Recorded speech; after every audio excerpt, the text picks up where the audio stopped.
Sir total budget क्या है भारत का? टोटल जीडीपी कितने की होती है? करीब 54 लाख करोड़ का बजट। 54 लाख करोड़ का बजट है भारत सरकार का, और 830 लाख करोड़ का सोना, देश का कर्जा। सोने में चलो जंग नहीं लगता, धूल तो लगती है, वो धूल खा रहा है, पड़ा हुआ है बेकार। 50,000 टन सोना जो है वो रखा हुआ है, धूल भी नहीं लगती है। धूल भी नहीं लगती। चलिए बताइए, जीडीपी का 1.5% जो है हमने 2024-25 में 58 अरब अमेरिकी डॉलर का खरीदा था, हमारे जीडीपी का 1.5% का आयात था वो। ये हालात हैं सर, बताइए सर जी। लेकिन बड़ा कैच 22 का मसला है, इसीलिए नेहरू जी के कहने पे भी, इंदिरा जी के कहने पे भी और अब मोदी जी के कहने पे भी जनता मान जाएगी, इसमें मुझे संदेह है। जो प्रधानमंत्री कह रहे हैं वो एकदम दुरुस्त बात है, और दोनों दरअसल है, दोनों डॉलर को मजबूत करने और रुपए को कमजोर करने का मसला, लेकिन दोनों में अलग है। क्रूड वाला या गैस वाला या जो दूसरी ऐसी चीजें आयात करने की है, खाद वाला, उस सब का साइकिल है, वो प्रोडक्टिविटी प्रोडक्ट है। यानी एक चीज हम लेकर आते हैं और उससे आगे उत्पादन बढ़ता है, उससे आगे मैन्युफैक्चरिंग होती है, उससे जीवन चलता है। दूसरा डेड प्रोडक्ट है।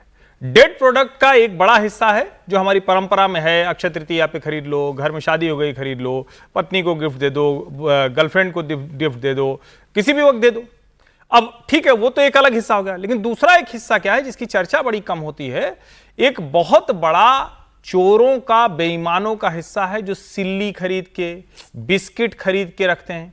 और क्या नरेंद्र मोदी सरकार यह पॉलिसी करेगी कि गोल्ड में इन्वेस्टमेंट की सारी योजनाओं पर तत्काल प्रभाव से रोक लगाएगी? मैं बड़ी गंभीरता से बात कह रहा हूं, क्योंकि हम जो कुछ कह रहे हैं ये हम कह रहे हैं कि आप ना खरीदिए, वो नहीं खरीदेंगे लोग। वैसे ही जब नहीं होता है पैसा तो हम ही लोग क्या करते हैं, अच्छा खरीदना ही है। गोल्ड में इन्वेस्टमेंट की योजनाएं तो सरकार की नीतियों से ही चलती है ना। योजनाएं तो सारी जितनी बंद कर दी बाद में गवर्नमेंट, सारी जितनी सब सरकार की योजनाओं से चलती है। मैं कह रहा हूं कि आप आज तय कीजिए कि पहले इसको गोल्ड इन्वेस्टमेंट का मीडियम नहीं होगा, क्योंकि डेड प्रोडक्ट है वो जिसको जिस तरह से, हाँ जनता को खरीदने। अब 100 किलो सोना अगर है तो मात्र 1 किलो भारत में निकल पाता है, 98-99 किलो बाहर से आना है। तो जो चीज बाहर से की लेके आनी है वो किस काम की होगी? आप दूसरी ऐसी चीजें कर सकते हैं, दूसरी बहुत तरह की चीजें होती है जो उसका एक तरह से कहें कि सब्स्टिट्यूट बन सकता है।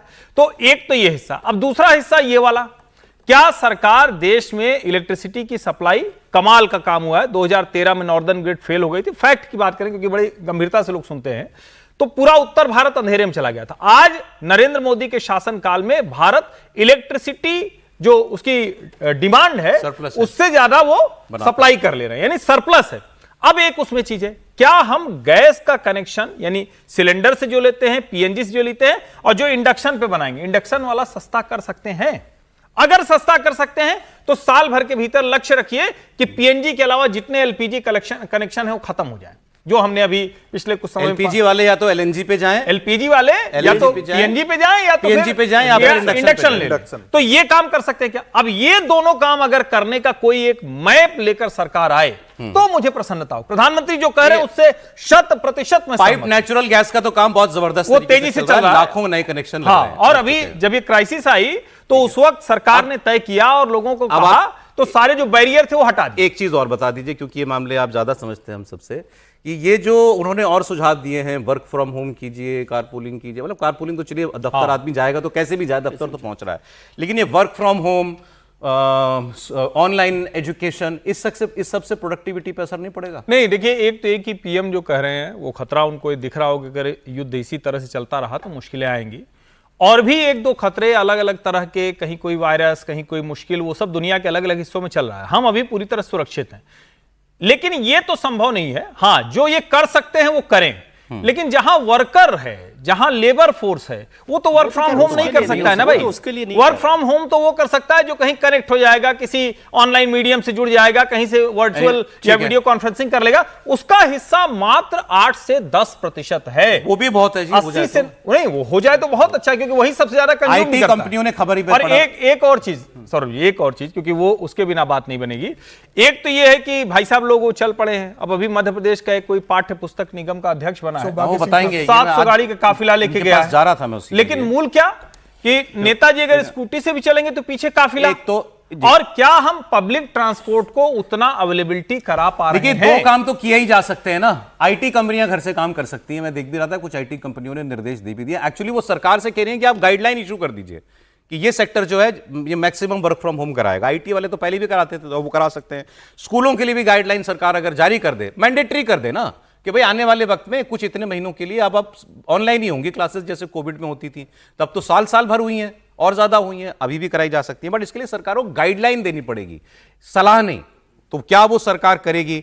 ये भी निर्देश दिए गए। केंद्र सरकार ने अपने मंत्रियों को कहा है कि कारों के काफिले में वाहन कम करें, निजी वाहनों से आने वाले सरकारी कर्मचारी कार पूलिंग से आएं, और इलेक्ट्रिक बसें भी चलाई जाएंगी कुछ रूट्स पर, ताकि वो कर्मचारी जो हैं वो उससे आ सकें। और कोविड काल की तरह केंद्रीय कर्मचारियों का भी रोस्टर बनाकर उनको भी वर्क फ्रॉम होम की व्यवस्था दी जाएगी। जी त्रिपाठी, वो समीर जी, आपने कहा था कि सरकार को फ्रंट से लीड करना चाहिए, कर रही है क्या? निश्चित रूप से मुझे लगता है नहीं, मुझे लगता है कि सरकार, प्रधानमंत्री मोदी ने अपील किया, लेकिन प्रधानमंत्री मोदी के ही पार्टी के जो नेता लोग हैं वो इसको बहुत गंभीरता से नहीं ले रहे हैं। अगर आप देखेंगे मध्य प्रदेश में अभी सौभाग्य सिंह ठाकुर मध्य प्रदेश पाठ्य पुस्तक निगम के अध्यक्ष बने, उज्जैन से लेकर भोपाल तक का जो रास्ता था, क्या गाड़ियों का काफिला निकला, 200 से ज्यादा गाड़ियां लेकर निकले वो, और उसमें सारे लोग शामिल थे। उनसे पूछा गया तो बोले मेरे समर्थक लोग हैं। भाई आप कोई मुख्यमंत्री की शपथ ग्रहण में नहीं जा रहे हो, आप एक मध्य प्रदेश पाठ्य पुस्तक निगम के एक बोर्ड के अध्यक्ष बनाए गए हो, और इतना बड़ा काफिला लेकर जा रहे हो, जब प्रदेश के प्रधानमंत्री अपील कर रहे हैं कि इसकी जरूरत नहीं है, आप तेल बचाइए।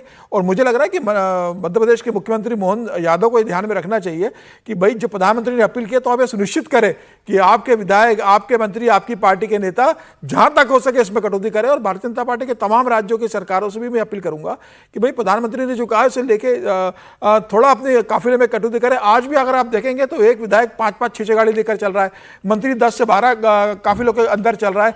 तमाम तरह की जो सुख सुविधाएं गाड़ियों को लेकर जो पहले से चली आ रही थी वो बदस्तूर जारी है। मुझे लगता है कि इसका असर पहले भारतीय जनता पार्टी के मुख्यमंत्री के जो काफिले हैं, जो मंत्रियों के काफिले, उसमें कटौती करें। जनता के भी संदेश जाएगा कि भाई इसको गंभीरता से लिया जा रहा है, और देश की जनता तो प्रधानमंत्री मोदी के साथ है। राइट सर, एक बार विजय जी की बात भी आ जाए इस पर। जी सर। नहीं, मैं इस पर बहस नहीं होनी चाहिए कि प्रधानमंत्री ने जो कहा है वो ठीक है कि नहीं है।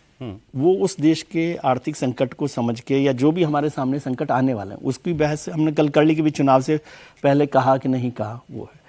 लेकिन सबसे पहला काम वही होता है जो अभी समीर साहब भी कह रहे हैं कि उसको कौन आगे बढ़ा रहा है। जब पाठ्य पुस्तक मंडल के, फिर वही होगा कि मैं इंडिविजुअल पर नहीं जाता, लेकिन पाठ्य पुस्तक मंडल के अध्यक्ष जी यदि 500 गाड़ियां 200 गाड़ियों के साथ काफिला ले जा रहे हैं, अब तक तो मेरे ख्याल से सस्पेंड कर देना चाहिए। इसी की बात कर रहे हैं आप, इसी तस्वीर की बात हो रही है ना समीर जी। तो अभी तक तो उन पर यदि भारतीय जनता पार्टी एक्शन ले लेती तो कम से कम और गाड़ियां 20-25 ही हो जाती, 500 से कम होती कि नहीं होती। बिल्कुल। अभी मैं हेमंता जी का वो देख रहा था शपथ ग्रहण समारोह, गाड़ियों की कतार कहीं गुवाहाटी में खत्म नहीं हो रही है।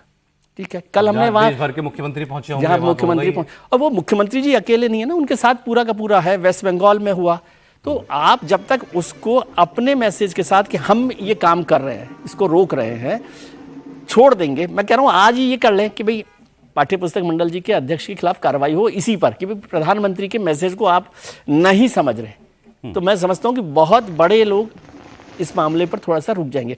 अभी मैं वैसे कह रहा हूं, अभी हम चर्चा कर रहे थे कि क्या होगा 2-4 दिन में ये सारे वीडियो आपको मिलने लगेंगे कि वो मंत्री जी हैं साइकिल लेकर चल दिए।